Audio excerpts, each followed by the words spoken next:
संभाजीनगरमधल्या क्रीडा संकुल घोटाळ्यासंदर्भातली 11 दिवसांनंतरही आरोपी हर्षकुमार क्षीरसागरला अटक करण्यात पोलिसांना अपयश येतंय।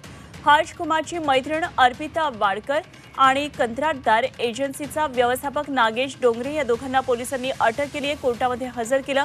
आतापर्यंत या प्रकरणामध्ये 4 आरोपी अटकेत आहेत, मात्र मुख्य आरोपी फरार आहे। आतापर्यंत 17 कोटींचा हिशेब लागल्याची माहिती पोलिसांनी कोर्टामध्ये सादर केली आहे। पाहूया पोलीस तपासामध्ये संपत्तीविषयी समोर आलेली ही आकडेवारी। संभाजीनगरच्या चिकलठाण्यामध्ये 1,35,00,000चा फ्लॅट आहे। मुंबईमध्ये 1,05,00,000चा दुसरा फ्लॅट आहे। हर्षकुमारच्या मैत्रिणीची ही माहिती पहा। 1,44,00,000चा 1 लाखांचा आयफोन आहे, त्याचप्रमाणे 15 लाखांची स्कोडा गाडी सुद्धा आहे। आणखी एक स्मार्टफोन आहे ज्याची किंमत 1 लाख रुपये आहे। 3 बँक खाती आहेत, 1,01,00,000 रुपये त्यामध्ये।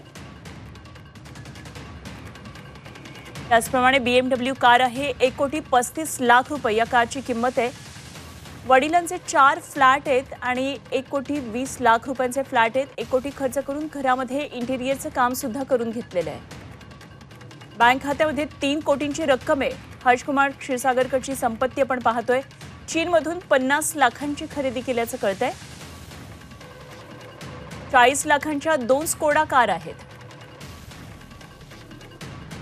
आणि 32 लाखांची एक BMW बाईक आहे। अक्षरशः डोळे दिपवणारी आणि चक्कर येईल अशा प्रकारे हर्षकुमार क्षीरसागरची एवढी मोठी संपत्ती आहे।